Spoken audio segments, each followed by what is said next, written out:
Nitwa Celestin Kubwimana, nkaba nsanzwe mvuka mu ntara y'Ibitoki, komine ni Buganda, ni zone Gasenyi.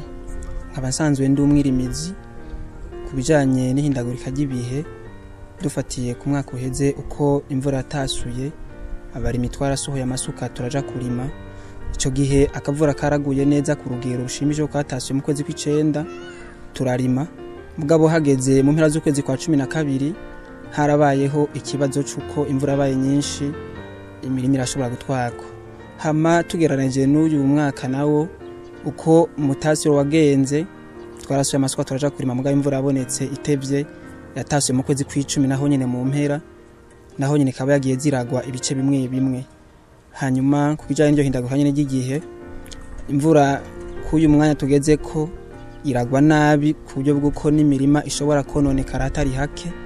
Tugiye turaraba nk'ahantu hegereye imitumba, no mu ndwi iheze imvura yaguye cyane ku bwinshi, imirima irashobora gutwarwa.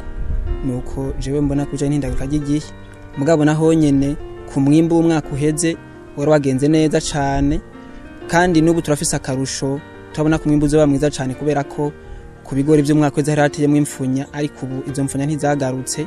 Twaragira ubu imfunya ntizagarutse mu bigori, turabona ko umwimbu uzoba mwiza cyane ugereranije n'umwaka uheze. Ubwo bukoko bwari bwateye mu bigori kubera ko ubushe bwari bwabaye bwinshi, warasanga indani mu kigori mwakajya gatimatima hariyo utwo dukoko twinshi, ku buryo buko ikigori kitashobora gukura gikurana ingufu. Ariko ubu kubera ko ngira ngo imvura yaguye ku bwinshi kandi kagwa ifise inguvu, ubwo bukoko ntibwasubiye kubonekamo mu ivyo bigori. Ino iwacu nubwo rusanzwe turi mu karere k'Imbo, ntitwari tumenyere byo gufumbira cyane nka ruguru, mugabo ubu kubera ko tubona no mu gihugu bahimiriza cyane kwijukira gukoresha umwavu w'ikizungu, natwebwe ino turagerageza gushiramwo uwo mwavu, tuko turarima kugira ngo turabe ko hoboneka akimbo kisununuye, kugira ngo imiryango yacu ibashe kubaho neza turonke ivyo twikorako. Ubu turashobora kuba dufumbiza umwavu w'ikirundi, mugabo harandi gukoresha umwavu w'ikirundi.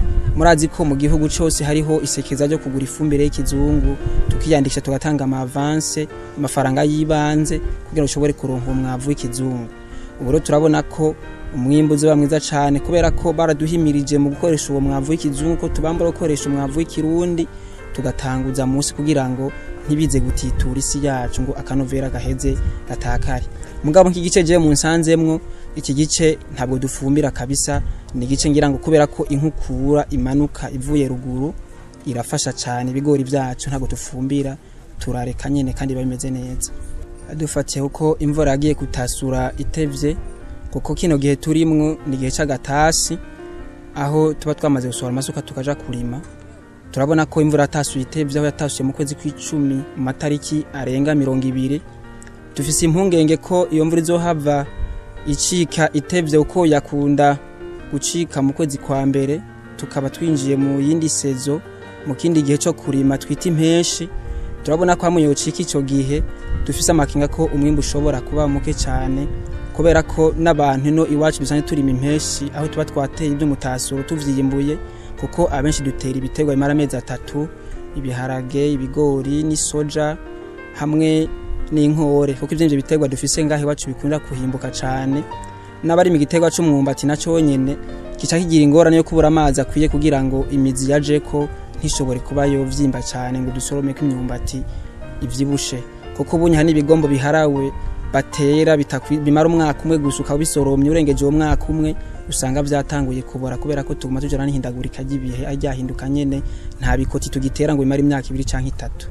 Dufatiye ko imvura yabonetse itevye, dufise amakenga yuko umwimbu ushobora kuba muke, kubera ko iyo mvura nyene izoshobora gucika igihe ibiterwa bizoba bitaragera kwera, bigaca bifatwa n'uruzuba rwinshi.